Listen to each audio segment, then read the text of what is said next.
This is Gino Robair from GearWire. I'm here at the Grammys, and I'm sitting with Phil Ramone. I've always built a B plan into everything I've ever worked on.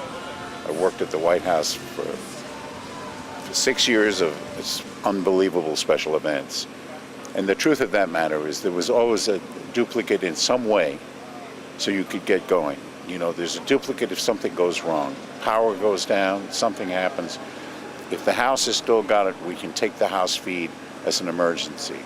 I mean, I don't know how technical you want to be, but, you know. A pretty technical would be great. Well, that's, you know, as computers go, you know, all of us who have a computer at home for the many years that computers have been around, the word reboot is kind of what you get when you call up instructions. I'm trapped, it's not working, my iPhone and this and my not. Reboot. Well, rebooting on the air is almost impossible. The only time you could possibly reboot, which I've done twice in an emergency, and prayed as I heard the countdown from 18, 17, 16, 15, and we're still not alive, and we're coming to a song. We don't come up to a song and say, now, ladies and gentlemen, and say to the guy, stall, stall. We don't have those kind of things. This show is so tight, minute to minute. So everybody, the stage crew is as vital as everybody else. You know, a miscued mic can happen. A mic in the wrong place, the artist goes to the wrong spot. If you've watched the show, sometimes there are 5 or 6 artists in a medley and moving around and going, and I always dread that one. Because everything in rehearsal went okay, then I say, are we bulletproof? Are we at a point where nothing? He goes to the yellow mic, the green mic and stuff. I've done everything you could think of with a crew to say, how can we be sure? And it's not a negative approach. It's really the approach to, come on, how does this work? Well, 10, 12 years of the same people who really know what they're doing, who are very responsible. And I think that when I'm in the final stage of the truck, I'm looking for not only as much perfection as one could have. I learned years ago, it's scaled somewhere between 85 and 100. I try to scale us somewhere between 95 and 100. And Tom and everybody works with a more calm but together thing. If this fails, what do we do? And you know, 3.5 hours of live television is a lot more than most people do, other than a game. What I've noticed here is you've got redundant trucks, each one sending a surround mix of just the music. And then on top of that, you have all the other audio stuff. So in a situation of an emergency, when you're on, you know, when you're watching, you and Tom are sitting there, something goes wrong, do you even have time to come back to this area, or do you have another emergency way to work? I have 2 or 3 people that sit very quietly in the truck on a headphone, or usually on a headphone. And I can't stand to be on the same circuit with everybody because the lighting guy's talking, everybody's talking. So what you do is you work out a signal system. If I hit a red light, that means I'm in trouble, or you are in trouble.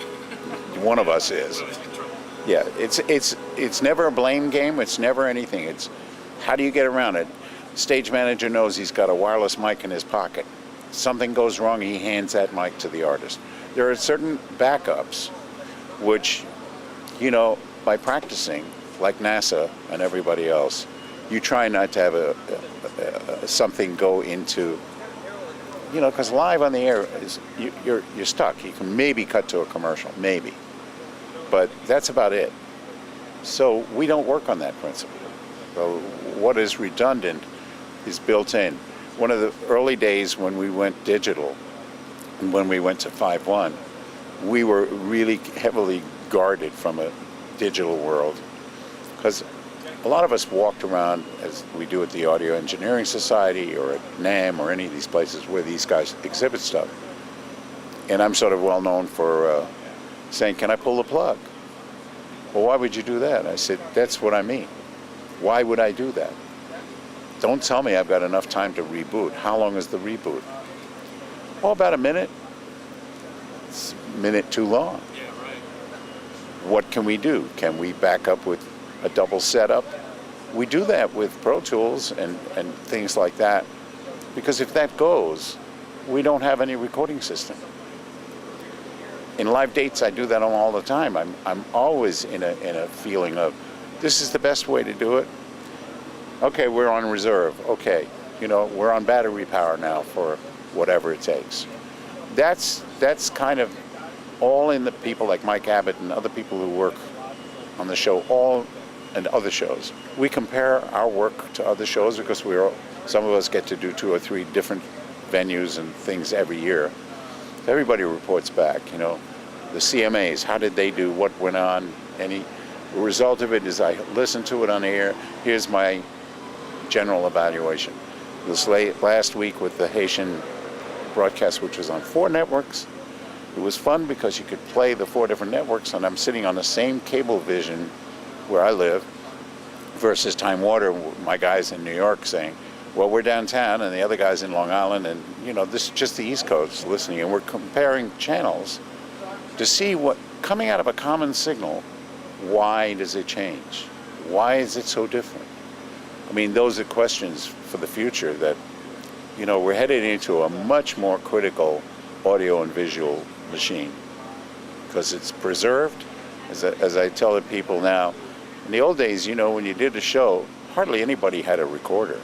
Everybody's got a DVR now, so they can sit and replay and they say, oh, geez, it sounded like garbage. What went on there,